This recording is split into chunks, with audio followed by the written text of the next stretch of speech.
நீ நான் காதல் அடுத்த வாரம் என்ன நடக்குதுன்னு பார்க்கலாம் வாங்க. அபியோட அப்பாவுக்கு ஹார்ட் அட்டாக்னால கல்யாணம் பண்ணியே தீரணும் அப்படின்றாங்க அபியை. அதனால் முரளி தம்பியை பேசி முடிச்சிடுறாங்க அபி அத்தை. சரின்னு சொல்லி வேறு வழி இல்லாமல் அப்பாவுக்காக அபியும் ஒத்துக்கிறாங்க. அதுக்கப்புறம் என்ன பண்ணுறாங்க, இந்த முரளியோட நடவடிக்கையில் அவங்களுக்கு தப்பாக தெரியுது. கோயிலில் பார்த்தீங்கன்னா அஞ்சலியும் முரளியும் நல்லா ஒட்டி உறவாடிட்டு இருக்காங்களா. புருஷன் பொண்டாட்டினா அப்படி தானே இருப்பாங்க. அதுலேயும் ஐஸ் வைக்கிற புருஷன் என்ன பண்ணுவாங்க, நல்லா கொஞ்சுறாங்க, ஓவராக அப்படியே அன்பை பொழியிறாங்க. அதை பார்த்துடுறாங்க அபியப்பா. அதனால் ரொம்ப வெறுத்துறாரு. பார்த்தீங்கன்னா வீட்டில் போய் சொல்லலான் இருக்கல, முரளியும் பின்னாடியே போயிடுறாங்க. என்னம்மாம்மா இப்படிலாம் பண்ணாதீங்க, உங்கள் மகம் மேலே நான் உசுரியாக வச்சுருக்கேன், அஞ்சலிட்ட பிள்ளை பக்க முடியாமல் இருக்கிறா, அவளை போய் நான் கல்யாணம் பண்ணிட்டு வாழ்ந்துட்டு இருக்குது வேஸ்ட்டாக வாழ்ந்துட்டு இருக்கேன் மாமா, ப்ளீஸ் மாமா தயவு செஞ்சு சொன்னால் கேளுங்க, அபி எனக்கு வேணும் அப்படின்னு சொல்லி கெஞ்சுறாங்க. அட பாவி பயில, நீலாம் என் மனுஷனாடா, உனக்கு என் பொண்ணை கட்டி தர முடியாதுடா அப்படின்னு சொல்லி பயங்கரமாக ஃபைட் நடக்குது ரெண்டு பேருக்கும். அதுக்கப்புறம் ஒரு கட்டத்துக்கு மேலே கையை நீட்டிடுறாங்க. அபி அப்பாவுக்கு ஹார்ட் பேஷண்ட்டுங்கிறதுனால ரொம்ப பார்த்தீங்கன்னா அப்படியே ரொம்ப வலி வந்துடுது, நெஞ்சு வலியில் துடிக்கிறாங்க. அதுக்கப்புறம் எல்லாரும் வந்துடுறாங்க. டக்குன்னு மாமாவுக்கு என்ன தெரியல அப்படி துடிக்கிறாருன்னு நடிச்சிடறாங்க, ஆக்டிங்கை போட்டுறாங்க. முரளி ஆஸ்பத்திரி கொண்டு போகிறாங்க. என்ன பண்ணுறது தெரியாமல் போகிற வழியிலேயே அபி அணுவுக்கு ஃபோன் பண்ணுறாங்க. அப்பாவுக்கு இந்த மாதிரி ரொம்ப நெஞ்சு வலி வந்துருச்சு, ஆஸ்பத்திரி கொண்டு போகிறோம் அப்படின்னு சொல்லிட்டு அழுதுகிட்டே இருக்காங்க. பார்த்தா வெளியில் போகக்கூடாது, என்ன எப்படி போகிறது, போகக்கூடாதுன்றாலே எங்கள் வீட்டில் மாமியாக்காரின்னு தவிச்சு போய் நிற்கிறாங்க. அணு ஹாஸ்பிட்டலில் போய் சேர்த்துறாங்க. பார்த்தா பணம் கட்டணும், உடனே ஆப்ரேஷன் பண்ணி ஆகணும், பணம் கட்டுங்க அப்படிங்கிறாங்க. என்ன பண்ணுறது தெரியாமல் அணு அழுகிட்ட சொல்லி அழுகுறாங்க. அக்கா என்ன பண்ணுறதுனே புரியலக்கா, அம்மாவுக்கு இப்படி அப்பாவுக்கு இப்படி ஆயிடுச்சு அப்படிங்கிறாங்க. பார்த்தா அணு என்ன பண்ணுறாங்க, ஒரு ராக விட்டு போய் பேசுகிறாங்க.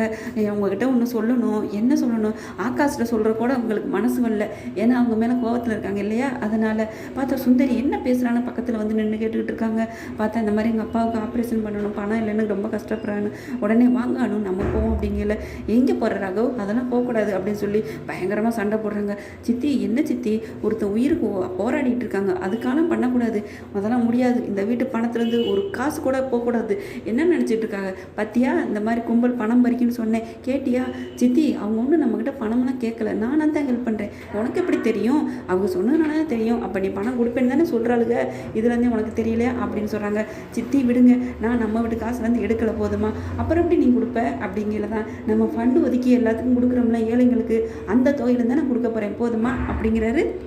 உடனே பாட்டி இருந்துட்டு, நீ சொல்கிறது சரிதான் ராகவ், சுந்தரி நீ சும்மா இருக்க மாட்டியா, அதுதான் அவன் அந்த பணத்துலேருந்து கொடுக்குறவங்கிறல்ல, இப்படிலாம் பேசாதன்னு மாமியாக்காரி சொன்னோன்னே கொஞ்சம் மருமக அடங்கிடுறாங்க. ராகவ வேகமாக போயிட்டு பணத்தை கட்டுறாங்க. பணத்தை கட்டி ஆப்ரேஷனுக்கு உண்டானது எல்லாம் பண்ணிடுறாங்க, சக்ஸஸ் ஆயிடுது. அதுக்கப்புறம் நான் டாக்டருக்கு நன்றி சொல்கிறாங்க அபி. உடனே நான் என்னம்மா பண்ணுவேன், இந்த போயிட்டுருக்காரு அவர் தான் பணம் கட்டினாரோன்னு ஓடி போய் பார்க்குறாங்க. பார்த்தா அது ராகவ். நீங்களா அப்படி சொல்லி சந்தோஷத்தில் நன்றி உணர்வில் கட்டி பிடிச்சிடுறாங்க, அழுகுறாங்க, கட்டி பிடிச்சிட்டு ரொம்ப நன்றி நன்றின்னு சொல்லிட்டு. அபி விடுங்க, என்னது ஆளுக இருக்காக விடுங்க, இதில் என்ன இருக்குது, நான் என் பணத்துலலாம் கொடுக்கல, நான் இதுக்குன்னு ஒதுக்கி வச்சேன், அந்த ஃபண்டில் தான் கொடுத்தேன், நீங்கள் திருப்பியெல்லாம் தர வேணாம் அப்படிங்கிறாங்க. இதெல்லாம் பார்த்துட்டு இருக்க முரளி செம்ம கண்டாயிறாரு. சே நம்ம பணம் கொடுத்து உதவுனாலும் வேணாங்கிறாளுங்க, இப்போ பார்த்தீங்கன்னா இவன் நல்ல பேர் எடுத்துட்டானே, ஹீரோ ஆயிட்டானே அப்படின்னு வெறுத்து போய் நொந்து போயிருக்காங்க. வீட்டுக்கு டிச்சார்ஜ் பண்ணி வந்துடுறாங்க. பார்த்தா அபி சொல்லிடுறாங்க, எனக்கு இப்போ கல்யாணம் பண்ணுற மனநிலை இல்லை அப்படின்னு. முரளி வந்து இப்படி அத்தையை தூண்டி விடுறாங்க. என்ன அபி இப்படி பேசுகிற, உன் அப்பாவோட ஆசை உனக்கு கல்யாணம் நடக்கணும்னு, அவரோட ஆசை என் கல்யாணத்தை அவர் கண்ணால் பார்க்கணும்னு. இப்போதான் அவர் கோமாவில் இருக்காரு, பேச முடியாத அளவுக்கு இருக்காரு, அவர் கை கால் விளங்கி நல்லா வந்ததுக்கப்புறம் தான் என்னோட கல்யாணம் நான் பண்ணிக்குவேன் அப்படின்னு அபி ஸ்ட்ரிக்டாக சொல்லிடுறாங்க.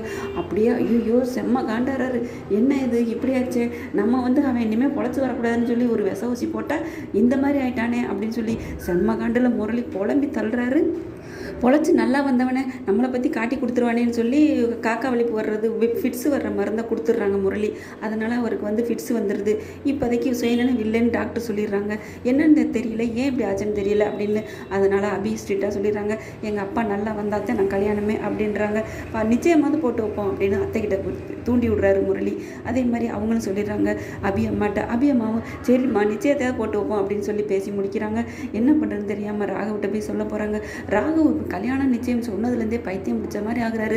அபியை பற்றி எல்லாருமே, இந்த நேற்று புதுசாக வந்தவங்க கூட அபி மேலே இவ்வளோ அபிப்பிராயம் சொல்கிறான், நல்ல பொண்ணுங்கிறாங்க, எல்லாரும் அபி மேலே இவ்வளோ பைத்தியமாக இருக்காங்க, நம்ம மட்டும் ஏன் அவளை புரிஞ்சுக்காமல் இருந்திருக்கமே அப்படின்னு ரொம்பவே ஃபீல் பண்ணுறாங்க. அபி கனவுலே வர்ற அளவுக்கு வந்துட்டாங்க. அப்புறம் என்னங்க மனசில் வந்துட்டாங்கன்னு தானே அர்த்தம். கண்டிப்பாக அபியை பார்த்து ஐ லவ் யூன்னு சொல்லத்தானே போகிறாரு ஃப்ரெண்ட்ஸ். ஓகே ஃப்ரெண்ட்ஸ், பார்க்கலாம் என்ன நடக்குதுன்னு. உங்கள் பொண்ணான கையால் ஒரு லைக்கை போட்டு சப்ஸ்கிரைப் பண்ணிடுங்க. Thank you friends.